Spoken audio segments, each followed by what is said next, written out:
Romans 13:7-8. Pay all that you owe, whether it is taxes and fees, or respect and honor. Let love be your only debt. If you love others, you have done all that the law demands. Romans tells us that we have really one real debt to one another, and that is love. That if you love, you have fulfilled all the law. Pay your most natural debt, which is really love. Ang ating pag-aaral, pinamagatan natin, more than one blessing. Salamat po, Ama, dahil kayo'y Diyos na maibigin. At nawa sa lahat-lahat ng mga doktrina at mga katuruan, ito ang lubos naming maunawa at maipamuhay. Sa sandaling ito kami nagpapalinis, buuin niyo ang aming mga kasiraan, punuan niyo ang aming mga kulang, Panginoon. At ngayon, paging dapatin kami na tumanggap ng inyong pagtutuwid, pagtuturo, pagpapayaman ng aming espiritu.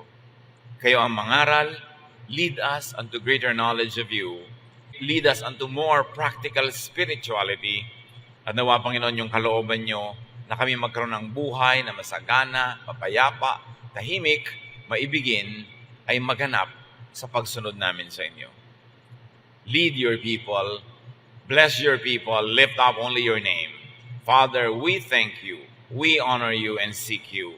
In the name of Jesus our Lord. Isang kwentong masarap balik-balikan ng isang very dysfunctional and troubled family dahil marami sa mga nangyari sa kanila ay nagaganap sa maraming pamilya ngayon, kaya dapat kapulutan ng aral. Genesis 27:1-4. After Isaac had become old and almost blind, he called in his firstborn son Esau, who asked him, "Father, what can I do for you?" Isaac replied, "I am old and might die at any time. So take your bow and arrows, then go out in the fields and kill a wild animal. Cook some of the tasty food that I love so much and bring it to me. I want to eat it at once and give you my blessing before I die." So itong si Isaac ay isang bunga rin ng napakagulong pamilya dahil meron siyang half-brother na naging kaagaw niya sa maraming mga bagay at lumaki sila na laging merong ganung mga selosan sa pamilya. At siya man, itong si Isaac, ay inulit ang nangyari sa kanyang pamilyang kinalakihan. Meron na naman siyang paborito. At ang paborito niya ay ang kanyang panganay na anak na si Esau, na ayon sa kaugalian ay siyang tatanggap ng pagpapala at malaking-malaking mana mula sa ama imbes na yung ibang kapatid. At sa kanyang katandaan, sabi niya ay, malapit na akong sumakabilang buhay, bago man lang mangyari yun ay manghuli ka ng hayop na lutuin mo ayon sa putahe na gustong-gusto ko, at pagkatapos kung kainin yon, ay bibigyan kita ng pagpapalang hinihintay mo, at ready na akong mamatay. So, a son's most coveted treasure is the father's blessing. At dapat nating unawain na sa sinaunang Israel, sa kanilang kultura, itong practice ng pagbibigay ng blessing sa isang anak, lalo sa panganay na anak, gave some social order. Nagkakaroon ng kaayusan ng lipunan dahil kung may kabuhayan ng isang pamilya, hindi nagkakahati-hati sa 8, 9, 10 anak na tige isang dakal na lupa na lang tuloy natira sa kanila. Napupunta ito sa panganay. At yung mga ibang kapatid ay aasa na lang, tutulong at mangangamuhan sa kanilang pinakamatandang kapatid para yung property ay buo at hindi magkawatak-watak. So there was some social order because of the Israelites. Property was everything. Real estate was everything to them. Hanggang ngayon, sa mga lugar na yan, ay pinagbabakbakan pa ang property, ang real estate. But the same social order also gave family chaos. Kung paano napaayos ang panglabas na lipunan, doon naman nagkakagulo ang pangloob ng mga pamilya dahil nagkakaroon ng mga hidwaan, mga selosan at agaw-agawan. So handa na ang tatay na ibigay ang blessing sa kanyang panganay na anak. Maibigay lang yung gusto niyang kainin. Genesis 27, 5 to 10, Rebekah, the wife of Isaac, had been listening, and as soon as Esau left to go hunting, she said to Jacob, sa kanya naman paboritong anak na nakakabatang kapatid nitong si Esau, I heard your father tell Esau to kill a wild animal and cook some tasty food for your father before he dies. Your father said this because he wants to bless your brother with the Lord as his witness. Now, my son, listen carefully to what I want you to do. Go and kill 2 of your best young goats and bring them to me. I'll cook the tasty food that your father loves so much. Then you can take it to him so he can eat it and give you his blessing before he dies. Itong sariling ina ni Esau na panganay, narinig yung nagaganap na usapan between the father and the panganay son. At tinawag niya ang kanyang bunsong anak na paboritong si Jacob. Sabi niya, handa na ang tatay mong ibigay ang blessing sa kapatid mo. Unahan mo. Katayin mo ang iyong 2 pinakamabata at pinakamalambot na kambing. Dali mo sa akin, lulutuin ko ayon sa kagustuhan na putahin ng iyong ama at nang maibigay niya sa iyo ang blessing. So father had his favorite, mother has her own favorite. Perhaps to balance the inequity, dahil ang paborito ng tatay ay panganay, so naging pet naman ng nanay yung bunso para huwag naman sigurong dehado ang bunso. Or maybe because of simple bias. Kasi ang hilig nitong si bunso, kamukha nung nanay, lagi nasa bahay, nagluluto, nag-aayos doon. At ang hilig ni panganay, yung gusto ng tatay, lagi nasa labas, nag-hunting.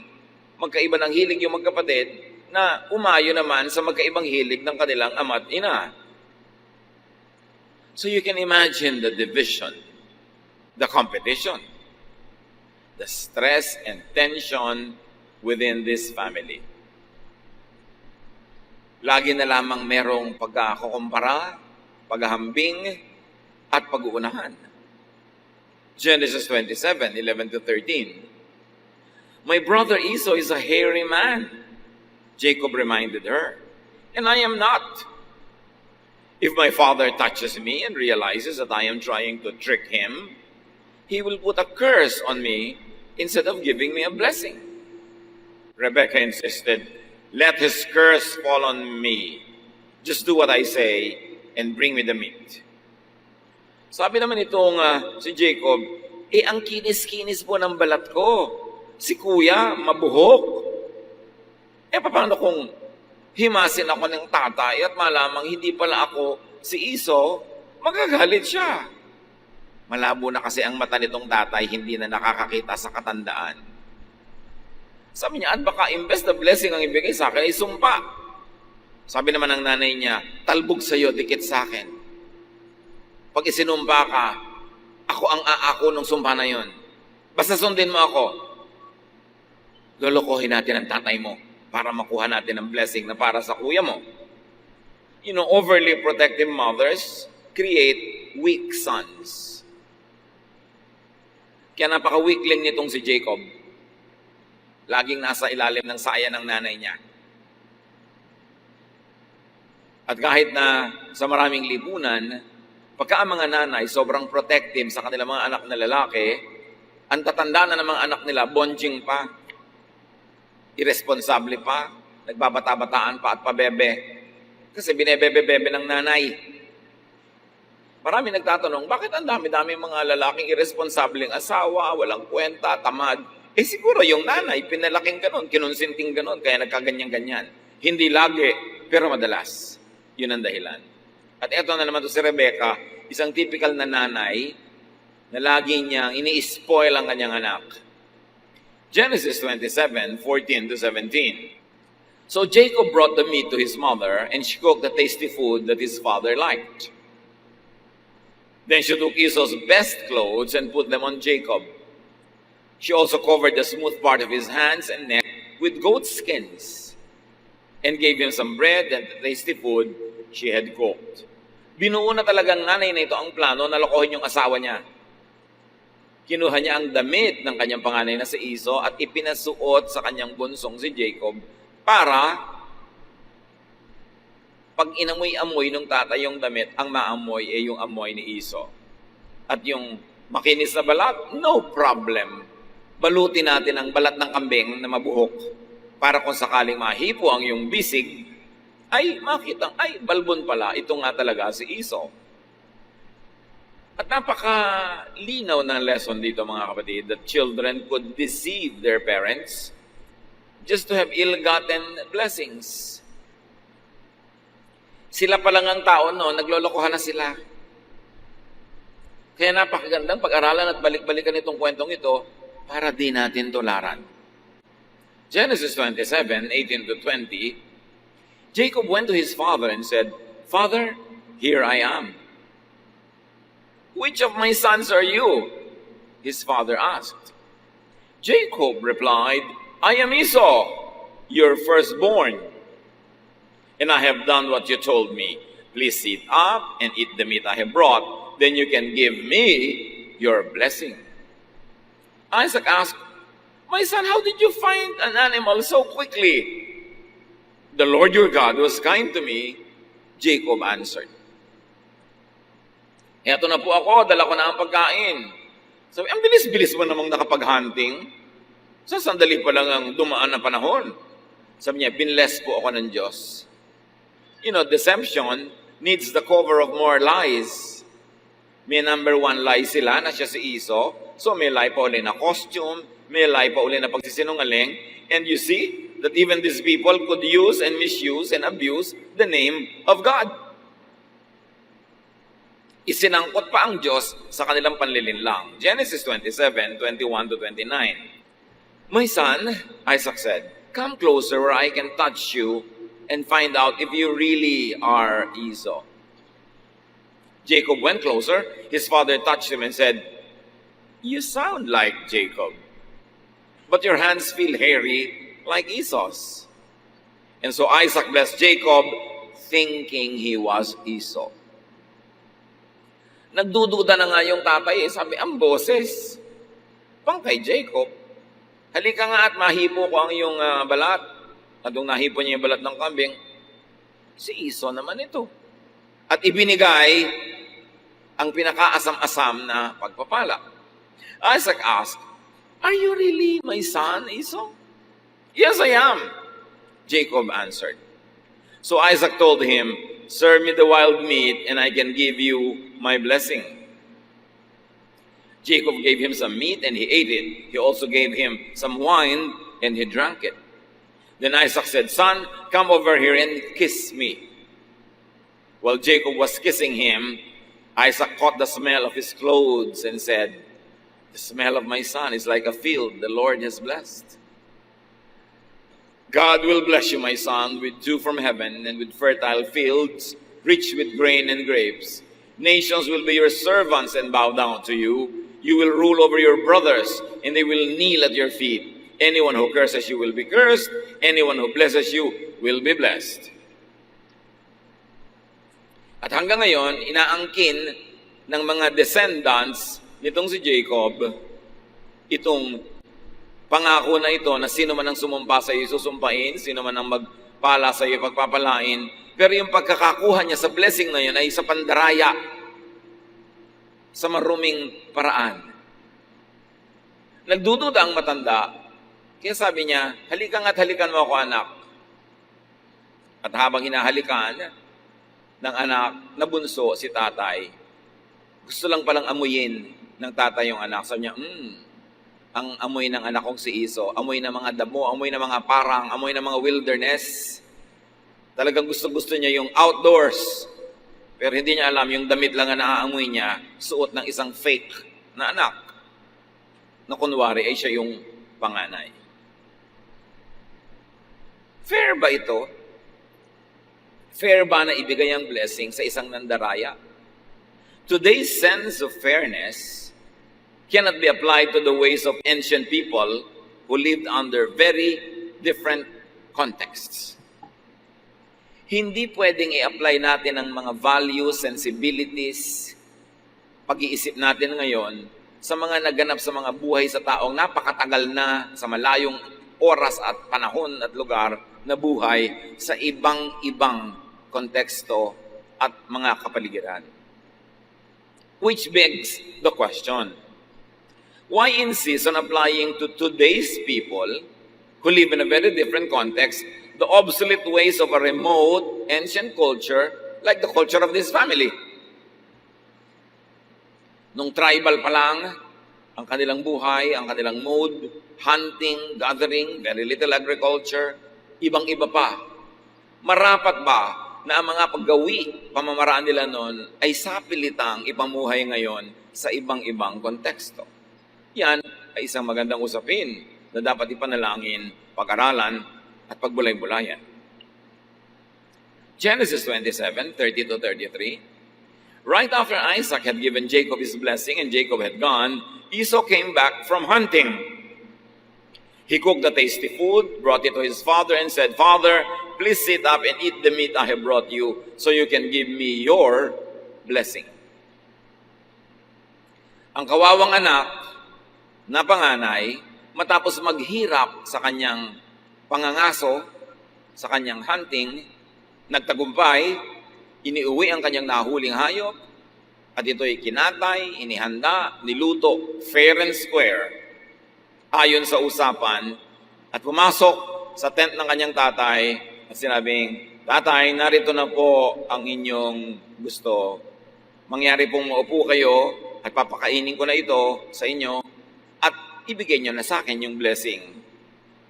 "Who are you?" Isaac asked. "I am Esau, your firstborn son." Isaac started trembling and said, "Then who brought me some wild meat right before you came in? I ate it and gave him a blessing that cannot be taken back." "Sino ka?" "Abay, di wala na pang iba kundi ang anak niyong panganay, si Esau." Nangatal ang matanda, nanginig, nangatog, dahil merong napakalaking naganap na mali. Sino yung nandito kanina? Ibinigay ko na ang pagpapalang di na mababawi. Ang tanong, why not? Bakit naman hindi mababawi? Mali naman ang pagkakabigay, may deception. Hindi ipinaliwanag kung bakit hindi pwedeng bawiin. Mga kapatid, much suffering could be caused by culture, by tradition, whether it is contemporary or outdated. Maraming pagdurusa ang tao dahil sa mga self-imposed rules, regulations, social mores, social conventions, mga kaugalian na nagpapahirap sa buhay ng tao. Bakit naman hindi pwedeng bawiin? Mali naman ang circumstance ng pagkakabigay. But in any way, mali man at tama, at itong mali naman, paninindigan na. Sabi, hindi na pwedeng bawiin. Can you imagine all the suffering that will happen just because a mistake is not corrected? Social conventions, traditions, and laws serve the interests of the majority, the normal, so-called, the powerful. Sila ang tunay na pinaglilingkuran ng mga kaugalian at mga batas.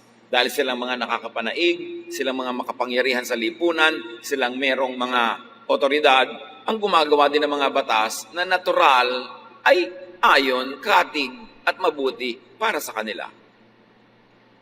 Yes, up to a point, traditions and laws give order to society, but it is not always fair to everyone. It usually serves the purpose of the powerful, or it only serves the purpose of the status quo para ma-maintain ang order ng society. Magdusa ka na lang kung ikaw yung nag-fall sa crack, kung ikaw yung hindi kasama sa mga normal na makikinabang sa mga batas at mga tradisyon na kamping-kampi sa mga normal, sa mga nakakaangat at sa mga may kapangyarihan. And this is what Jesus labored to correct. Jesus gave attention and importance, freedom, relief, rest, and love to the marginalized, the oppressed, the vilified, the condemned, the outcast.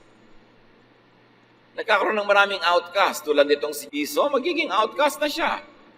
Hindi na siya magkakaroon ng rights, Kahit mali ang pagkakabigay dun sa bunsong anak. Maraming ganon sa ancient societies. Para lang sa kaayusan, magdusa ka na lang. At sino ang nag-enjoy ng kaayusan? The powerful, the favored. Itinuwid yan ng Panginoon dahil liko. Nakakapagod, nakakagulo ng isip, nakakapagpawatak-watak sa mga pamilya, mga kung ano-anong kaugalian, yan napakaraming itinuwid ni Jesus. Mga batas na, institusyon, tradisyon ng Israel, pero yung mga yan ay itinuwid ni Jesus para sa ikabubuti ng napakaraming tao na napag-iiwanan, nakakawawa, naaapi ng sistema. But that's already moving fast forward. Going back to this family, Genesis 27, 34 to 35. Esau cried loudly and begged, "Father, give me a blessing too." Isaac answered, "Your brother tricked me and stole your blessing." Bigyan niyo rin po ako ng pagpapala. Iniloko ako ng kapatid mo. Ninakaw na ang pagpapalang para sa iyo. Ang binlame na naman nitong tatay, hindi yung sarili niya, na makakain lang, hindi na nagsiyasat. Nagdududa na nga, hindi pa nagsiyasat ng husto dahil nangibabaw sa kanya yung kanyang appetite at gusto niyang kumain. Ang sinisi, yung anak. Pinalaki kasi siyang spoiled ng kanyang sariling ina. Kaya ngayon, hindi siya marunong mag-take ng responsibility kahit matanda na siya. Ang binlame niya, yung anak. How about parental responsibility? Sa mga ganong uri ba ng ugali, asal at panloloko ng yung anak ay laging siya lang na may kasalanan o malaki ang pananagutan ng magulang? Sabi nga ni Balagtas, ang dapat magturong tamad na magulang ay hindi nagturo. Genesis 27, 36 to 38. Esau replied, "My brother deserves the name Jacob because he has already cheated me twice." Sabi niya, not once, but twice. The first time he cheated me out of my rights as a firstborn son, and now he has cheated me out of my blessing. Then Esau asked his father, "Don't you still have any blessing left for me?" Talaga bang wala nang natira kayong pagpapala para sa akin? "My son," Isaac answered, "I have made Jacob the ruler over you and your brothers, and all of you will be his servants. I have also promised him all the grain and grapes that he needs. There's nothing left I can do for you." Anong klase namang magulang yun sasabihin sa anak? Wala akong magagawa, anak. Kahit alam na niyang mali ang nangyaring transaksyon. So humihingi yung anak ng kahit malang katiting at natira at tira-tirahang blessing. The father gave the opposite. Sabi niya, magiging alipin ka ng iyong kapatid. Sa kanya mapupunta ang lahat ng mga biyaya. "Father," Esau asked, "don't you have more than one blessing? You can surely give me a blessing too." Then Esau started crying again. Esau was not asking for his brother to be disinherited. He was just asking for an extra blessing. Genesis 27, 39 to 40. So his father said, "Your home will be far from that fertile land, where dew comes down from the heavens. You will live by the power of your sword and be your brother's slave. But when you decide to be free, you will break loose." Jacob makes it worse. Parents could will and cause their own child's doom. Pag hindi itinutuwid ng magulang ang isang mali, at nasa kamalian na yan ay may nagdurusa siyang anak, siya na ang may malaking kagagawan at pananagutan sa ikapaririwara at ikasasama ng buhay ng anak. Pinaninindigan niya, pati mali. Dapat sana ituwid niya yon. Genesis 27:41, Esau hated his brother Jacob because he had stolen the blessing that was supposed to be his. So he said to himself, "Just as soon as my father dies, I'll kill Jacob." Nakita niyo ang bunga? Namuhi si Esau sa kanyang kapatid na kung itinuwid lang ng tatay at pinirosahan yung ng lokong anak, hindi mamumuhi itong isa. Alam niyo, nakakamuhi ang ka lang naman pagka hindi ka nako-correct. Kaya yung mga anak natin, mga bata, mga apo, na saksakan ng likot, saksakan ng sutil, saksakan ng pasaway, nakakainisan nyo ng iba. Lalo't hindi nyo itinutuwid, nang babasag na, nananagasa, ang gulo-gulo, ang ingay-ingay, nangaabala, hindi nyo pa sinasaway, maiinis sa kanya ang lahat ng tao. Pero subukan nyo, sabok kayo ng isang beses yung batang yan, sasabihin pa ng mga iba, kawawa naman yung bata. Kasi naaawa naman sila dahil sinabuka mo. Pero habang ini-spoil mo, tinarantin mo yung makulit na bata, galit na galit sa kanya yung mga tao. Pag talikod mo, gusto lang kalmutin yung anak mo. Kung ayaw nyo ang mga anak nyo ay kainisan ng iba, disiplinahin nyo. Hayaan nyo sa inyo mainis, dahil parang ang istrikta nyo, kesa sa bata mainis. Gusto nyo mapamanahan ng anak nyo na maganda? Yung ang mga taong nakakasalamuhan niya ay natutuwa sa kanya, hindi yung nabubuisit sa kanya.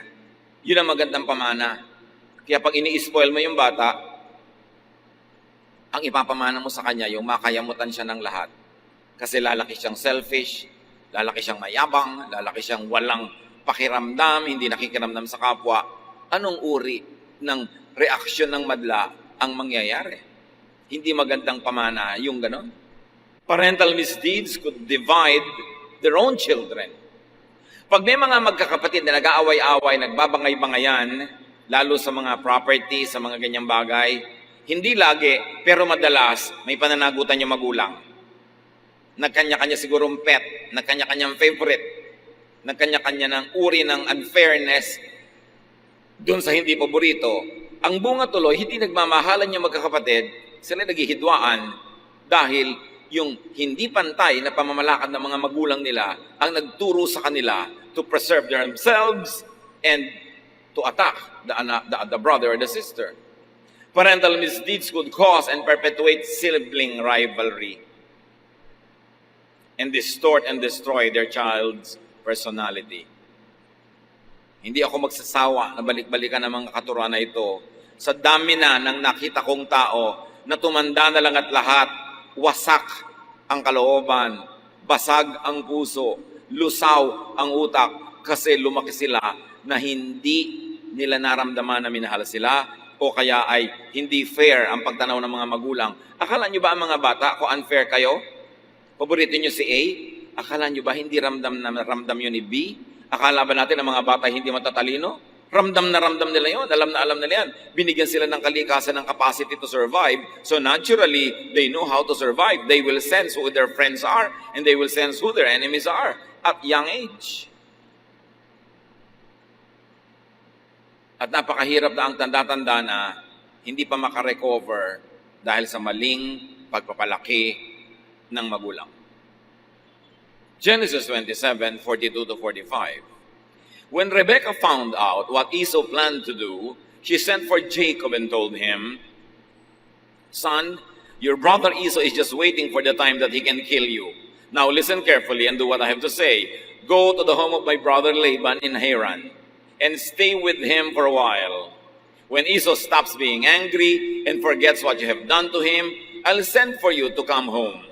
Why should I lose both of you, my sons, on the same day?" Ito namang nanay na ito, ang magaling na ina. Nung nalaman niya na yung panganay niya ay gustong patayin yung bunso, sa halip na sabihin niya sa bunso niya, ay, mag-sorry ka sa kuya mo, halika i-correct natin ang mga bagay-bagay para hindi maging kriminal ang kuya mo, para hindi ka mapatay. Aba, ang sabi pa, magtago ka muna. Nag-text siguro sa kanya, Mami, anong gagawin ko? Magtago ka muna. Bala kang patayin ng kuya mo. Huwag kang papakita. Huwag kang sisipot. Sabi niya, kahit na malayo ka sa akin, sinbali na. Pag nalang humupa ang galit ng kuya mo, tsaka ka bumalik, bakit kailangang mawala kayo sa buhay ko ng sabay? Kasi alam niya, nawala na si Esau dahil sa kanilang pandaraya. Parang isa na lang ang anak niya. Sabi niya, bakit ko hahayang ikaw nakaisa-isang natitira kong anak ay mapatay pa? So ang nangyari sa nanay na ito, nawalan siya ng panganay, nawalan din siya ng bunso. At maraming mga ganyang magulang, burara sa pagpapalaki ng anak. Kayo, baka may mga paborito para sa inyo ang kwentong ito. Sasabihin ng iba, Pastor, hindi naman po maiwasan na medyo matimbang yung iba. Oo nga, kasi siguro lagi kang inaabutan ng kape, kinakamot ang likod mo, nilalagyan ng katyalis sa mga eksema mo. Siyempre, matimbang ng konti yon. Pero huwag mo naman masyadong ipahalata kasi anak mo rin yung iba. Huwag naman yung harapan-harapan. Anak, darito ang tiyan ng bangus. O ikaw, eto ang kaliskis. Sa'yo yan. Ano siya? Pusa. Lagi nilang may paborito. Pag may pasalubong, isang pirasong hopya para lang doon sa kay sintang anak. Yung iba, wala.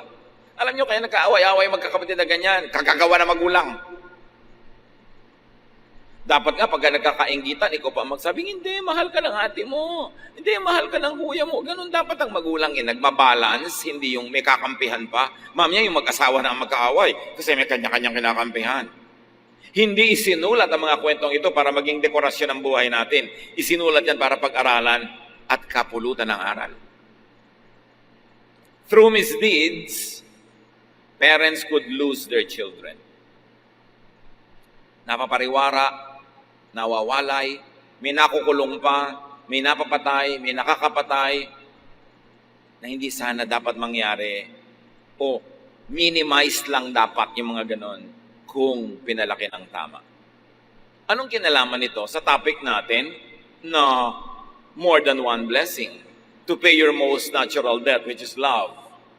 Bakit kasi hindi nalang itinuwid yung mali?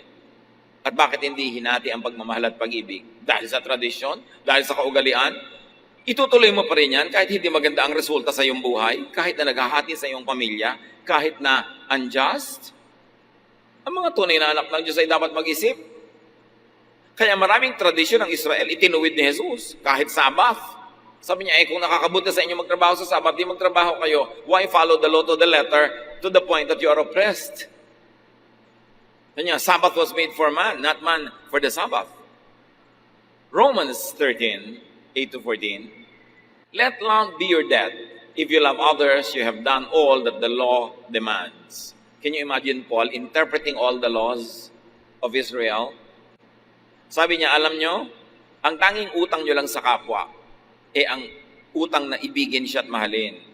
Pag mapagmahal kayo, natupad nyo na ang lahat ng kautosan. Yung pala, ang lahat dapat ng interpretation at application ng kautosan, maging loving ka, considerate, and loving, and kind, and soft-hearted. Na kahit hindi ka relihiyoso, pag maibigin ka, daig mo pa ang relihiyoso. Kasi ang pag-ibig sa kapwa, ang pagmamahal, ang pinakamataas na uri ng relihiyon. Paul said it very clearly. You have done all that the law demands. In the law, there are many commands, such as be faithful in marriage, do not murder, do not steal, do not want what belongs to others. But all this are summed up in the command that says, love others as you love yourself. No one who loves others will harm them, so love is all that the law demands. Sabi niya, sari-sari ang mga law, huwag kayong magpalito sa dami. Huwag kang bumatay, huwag kang magnakaw, huwag kang makiapid, huwag kang magtaksil sa asawa mo. Sabi ko noon, marami yan, pero isa lang talaga yan. Maging maibigin ka sa kapwa. Ibigay mo kay Juan ang kay Juan, huwag mong nakawin kay Juan para ibigay mo kay Pedro. Kasi ang pag-ibig, you don't steal from Peter to give to John. May asawa na siya, huwag mong nakawin. May asawa ka na, huwag kang magpanakaw. Dapat sa asawa mo ikaw. Sabi ko noon kasi, yung karapatan mo ay tumitigil na pairalin kung ito ay tatapak na sa karapatan ng iba. Sabi, huwag kayong magpalito. Ang dami-dami talaga mga laws. Pero ang ibig sabihin lang yan, pag-ibig. So pag ang interpretation mo sa law, ang pagsunod mo sa law, ay hindi ka na magiging maibigin, magiging baligtad pa, magiging malupit ka pa, maling-mali ka.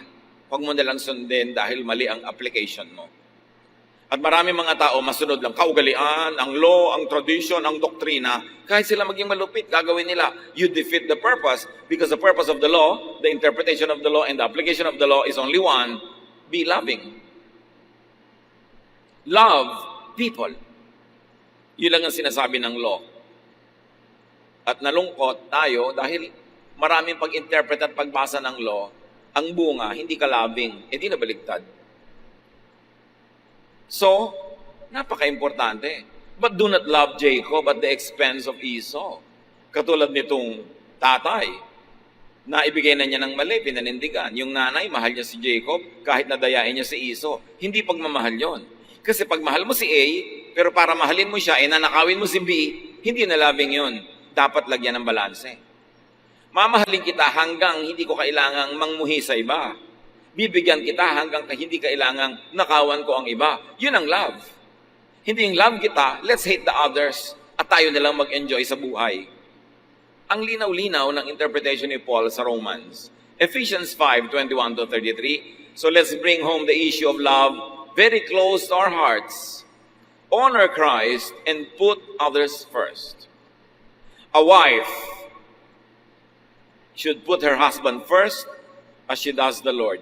Ito yung may ibang reading na submit to your husband.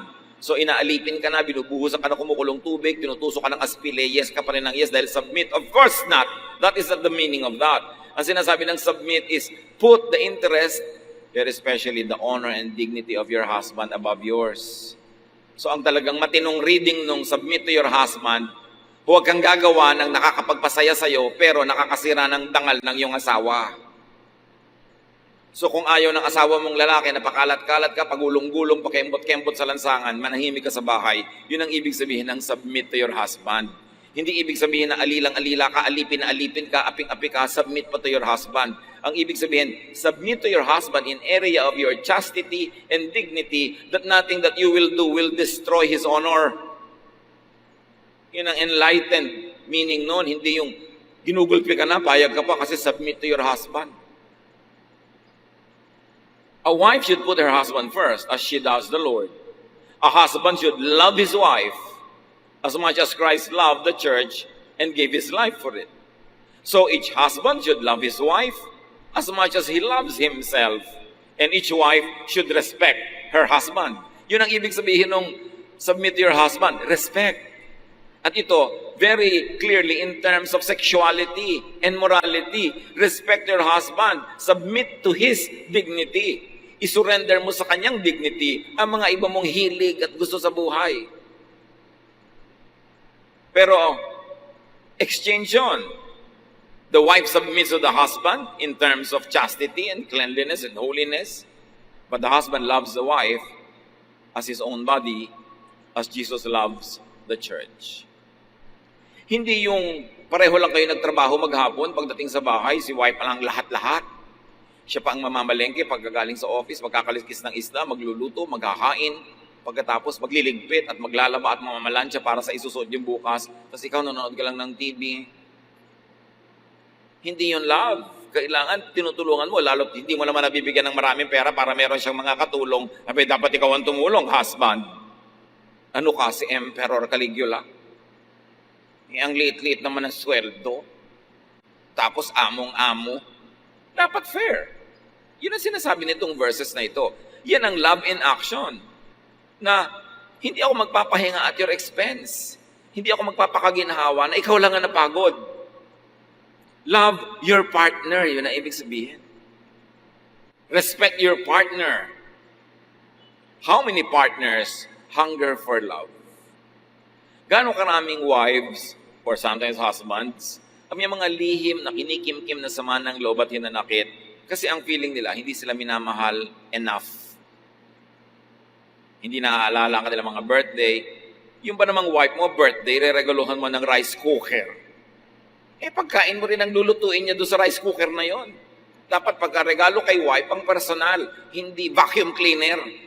Para sa buong pamilya yun. Kunwari pa, birthday gift.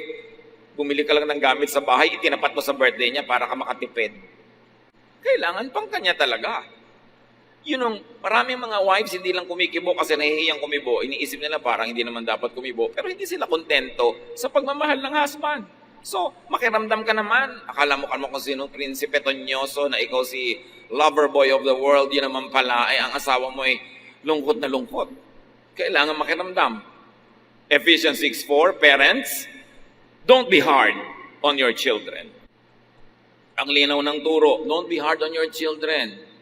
Kung ang talent nila talagang pang 10th honorable mention, huwag niyo nang pilitin maging valedictorian. Don't be hard on your children. Siyempre, meron namang 10th honorable mention, baka 11th pa nga. Kung yun ang assignment niya sa buhay, best na naman niya, ginawa na niya, huwag niyong pilitin. Mga nanay-nanay naman kumisa, sila ang nagko-kompetisyon, yung mga anak ang props. So, importante, love your children. Many parents are not aware of this, but many children hunger for love. Ang daming anak, ang assessment nila, hindi sila mahal na magulang. O hindi sila mahal enough. Although yung magulang, akala nila hero na sila, na minahal na nilang todo, pero sa perception pala ng anak, hindi. Dapat makiramdam. At dapat humanap tayo ng mga senyales. Ang anak pala natin ay nagmamakaawa, namamalimos ng pag-ibig ng magulang. Exodus 20, verse 12. Respect your father and your mother, and you will live long in the land that I am giving you. And in so many words and many other verses, love your parents. Children, love your parents. Para yung first half of our lives, our parents are the ones doing the loving most of the time. Pero dapat yung second half of our lives, we are doing the loving. Nagpapalit ng role ang anak at magulang. Habang bata pa ang magulang, siya ang nagmamahal ng todo-todo sa anak. At pag tumanda na yung magulang, yung anak naman ang nagmamahal ng todo-todo sa kanya magulang. Gaano karaming magulang ang hindi lang gumigibo, pero sa kanilang panukat, hindi sapat ang pagmamahal sa kanila ng kanilang anak. Hindi sapat ang pagpaparamdam at pagpapakita, lalo't nagkaroon na ng asawa at sarili ring mga anak, halos ay malimot ang magulang. A lot of parents grow old, sail into their sunset years, sad, hungry for love, especially at old age. Love your parents. That is a very clear teaching of Scripture. Huwag makalimot. Di lang dahil may sarili ka ng asawa at mga anak, ay ipapaisang tabi mo na ang iyong role to love your parents. Lalo ko ang magulang nyo'y nabawasan na sa makabilang buhay ng isa na lang yun natira. Mas sensitive yun, mas malulungkutin, mas maramdamin. Kailangan mas dadagdagan ang ating pagpapatunay at pagpaparamdam ng ating pag-ibig. Matthew 5:43-48. You have heard people say, love your neighbors and hate your enemies. But I tell you, love your enemies and pray for anyone who mistreats you. Then you will be acting like your Father in heaven. He makes the sun rise on both good and bad people, and He sends rain both for the ones who do right and for the ones who do wrong. If you love only those people who love you, will God reward you for that? Even tax collectors love their friends. Even bad people love their friends. If you greet only your friends, what's so great about that? Don't even unbelievers do that? But you must always act like your Father in heaven. Pag sinabi kasi sa Bible nung araw na tax collector, ibig sabihin sinner or bad, it doesn't follow ngayon na yun ay ganun din. Maraming tax collectors na honest.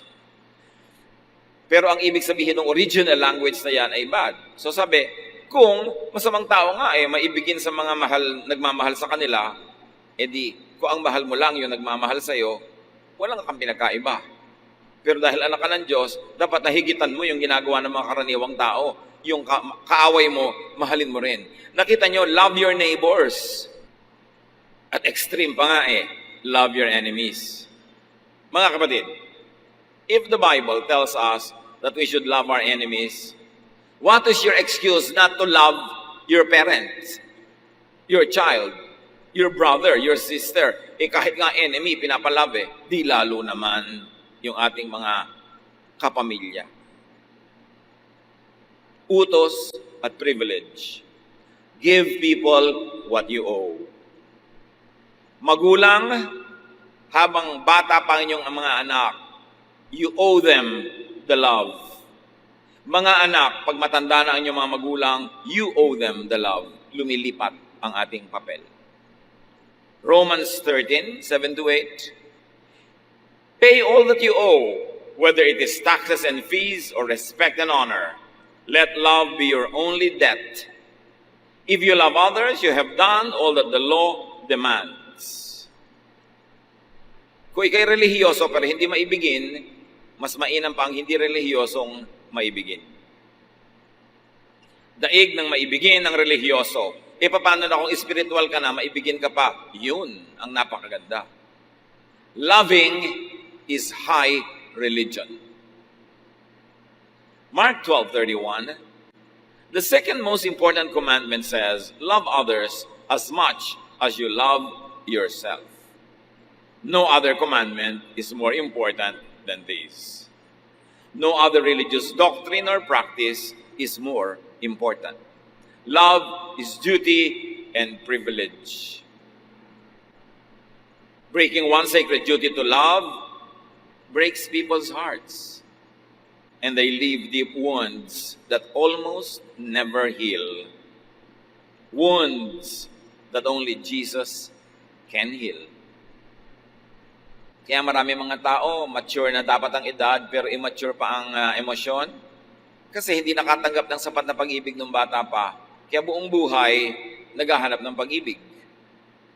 When love is deficient, especially in childhood, people embark on a lifelong quest for love, for the so-called blessing, for approval, attention, for admiration, and even desire. Kaya may mga taong kinakarir na maging sobrang kaakit-akit kasi may kulang sa kanilang kalooban na sa tingin nila mapupuno lang pag may naakit sa kanila. Merong sobrang gustong mag-achieve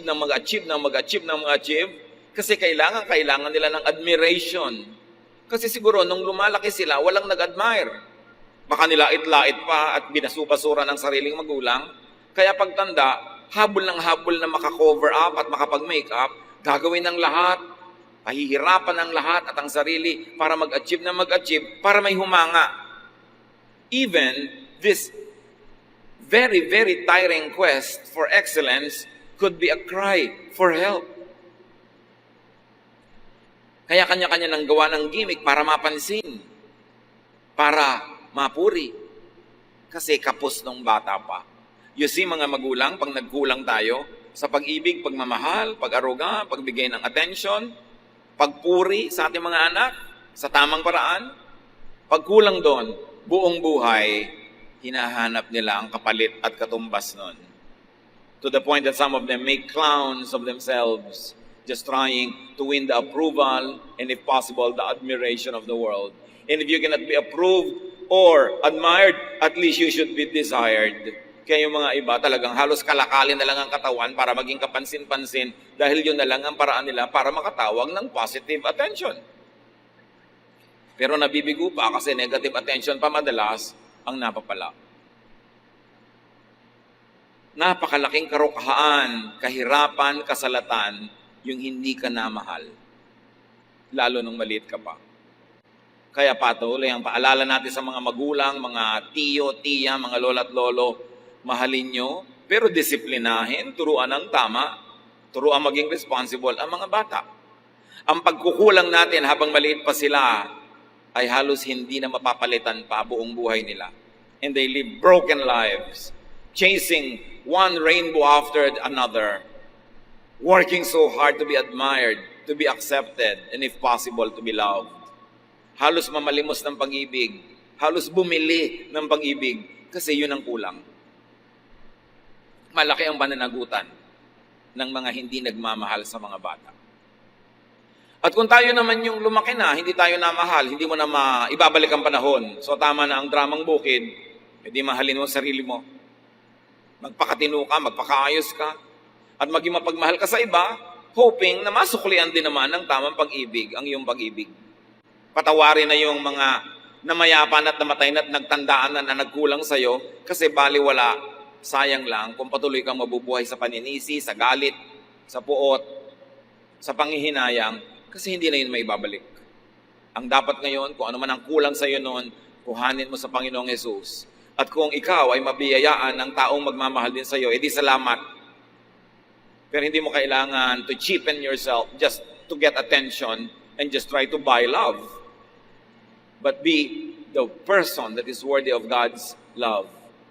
And the way to be worthy of God's love is to be loving to others. Because what we do to others, we do to God.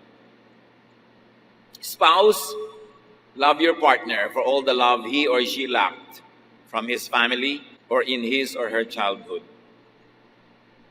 Kayong may mga asawa na, alamin nyo naman ang pinagmulan ng inyong asawa, paano siya naging bata, anong naging buhay niya, at kung makita nyo kulang na kulang sa pag-ibig siyang natanggap, kayo magpuno kasi kayo ang partner niya sa buhay. Kaya sabi ng isang popular line sa isang movie, mahalin mo ako para sa lahat ng hindi nagmahal sa akin. It's a very tall order, ha? Nasingilin mo sa isang tao lahat ang utang sa'yo ng mundo. Pero kung ikaw ang nagmamahal sa kanya, punan mo ang lahat ng kulang at hindi niya natamasang pagmamahal. Children, love your parents for all the love they missed from their own parents. Alam nyo nga ngayon ang mga magulang, paluwag ng paluwag, nagiging more and more indulgent. Kaya pag bumalik ka sa family tree, yung tatay mo ang higpit sa'yo, pero yung lolo mo siguradong mas mahigpit pa sa tatay mo kaysa mahigpit yung tatay mo sa'yo. Pabalik ng pabalik yan. Kaya mga tatay, nanay din natin, minsan biktima rin sila ng mga pamilya nilang hindi sila minahal ng ganap o kaya ang pag-express sa pagmamahal hindi tumpak. Dinaan na lang sa palo, dinaan sa disiplina para makakreate ng character pero walang balance. So sometimes we blame our parents for not loving us enough, but the point is, they too were never taught by their own parents to be loving. Lahat tayo biktima ng mga pagkukulang ng iba. But let us not have a victim's attitude and a victim sentiment na para tayong laging biktima at kawawa. We are victorious in the Lord. And the Lord Jesus can fill us for all that we never had. Kaya napakahalaga na magkaroon ng napaka-personal na relasyon sa Panginoon. Hindi na tayo dapat na magdrama sa mga hindi natin natanggap noon dahil marami pa tayong pwedeng tanggapin from God and from God's people. If only God's people would obey the teaching of God to be loving. Tama na ang pagdadrama sa mga nakaraan. Patawarin na ang lahat. Move on because it's the only way to be free. Parents, love your children for all others who will not love them. Ang isa sa mga pinaka-bumabasag sa puso ng magulang, yung anak mong pinalaki, minahal, magkakaroon ng asawang pabaya, magtataksil sa kanya, aabusuhin siya, kakawawain siya. Ang sakit sa magulang nun. Kaya mahalin nyo na ang inyong mga anak kahit wala pa silang mga asawa dahil hindi tayo nakakatiyak na mamahalin talaga sila ng papakasalan nila. Siyempre, sa wedding day, nagmamahalan niya, nagsusubuan ng cake. Mamaya, nagsasampalan ng cake yan. Pagdating ng panahon, kung may cake pa, baka yung patungan na lang ng cake ang ihagis. Ang mga sweetie-sweetie pie, loving-loving na mga sumpaan sa kasalan. Nawa, matupad. Sabi nga ng mga bata, good luck na lang. Kaya dapat, mahalin natin ang mahalin habang nasa poder natin. Kasi pag pinawalan na natin, hindi natin nakakatiyak tayo na mamahalin nga sila ng iba. Nung pagtitiwalaan nila. Love your brother and sister for the others who will not love him or her. Sabi ni Iso, Father, do you have only one blessing? Ang ganda ng tanong. Ang liit-liit ba ng puso nyo na wala ng ibang laman para na lang kay Jacob? God gives you a heart that is more than big enough to love more. Pag ang puso natin ay nakasuko sa Diyos, pinapalaki ng Diyos para marami magkasyang pag-ibig, na kahit mahal mo yung nanay mo, meron pa rin enough para sa tatay mo, meron pa rin para sa kapatid mo, para sa asawa mo, para sa anak mo. Hindi yung nung nag-asawa ka, yung asawa mo na lang minahal mo, nilimot mo na yung magulang. Our heart, when submitted to God, is big enough to love everybody that we should love. And you should not steal from Peter to give to John. Huwag niyong mamahalin ang nanay niyo at the expense of your asawa. Huwag niyo rin mamahalin yung asawa niyo at the expense of your nanay. May kanya-kanyang assignment na pag-ibig yan. At kung aata-ataduhin natin yan at bibigyan ng kanya-kanyang parte, lahat yan ay sapat. Dapat marunong ka lang magplano at marunong ka mag-isip. Hindi isa lang o dalawa lang ang minamahal sa buhay. Malaki ang puso ng mga anak ng Diyos. Kaya natin mahalin kahit pa nga kaaway. Kung talagang susurrender tayo sa Diyos, yung pansarili mong magulang ang makalimutan mong mahalin. You have more than one blessing. You have more than one love. Multiply love. And you can give more love to more people. Mga anak ng Diyos, love more. Open your heart to receive more love and then meet your Maker. Dear God, we thank you that you are loving. We thank you that you are kind. We thank you that you are good. Salamat sa inyong pag-ibig. To the victims and sufferers of love deficiency, marami niyan. Forgive those that did not love you enough. Receive the love of God through Jesus. Balance your life by doing the loving, by giving love. Kung kulang ang pag-ibig na tinanggap nyo, maghiganti kayo sa mundo, mas ibigin nyo ang marami. Yun ang paghihiganti ng hindi inibig, umibig ng iba. Hindi yung mamuhi at magalit, lalo kayong lulubog. Luke 6:38, if you give to others, you will be given a full amount in return. It will be packed down, shaken together, and spilling over into your lap. The way you treat others is the way you will be treated. Tayo'y manahimik sa presensya ng Diyos. Manalangin ng tahimik, ipagpasalamat lahat ang umibig sa atin. Patawarin yung mga dapat ay umibig pero hindi umibig ng ganap. At magpasya tayo na mamahalin natin ang lahat ng dapat mahalin.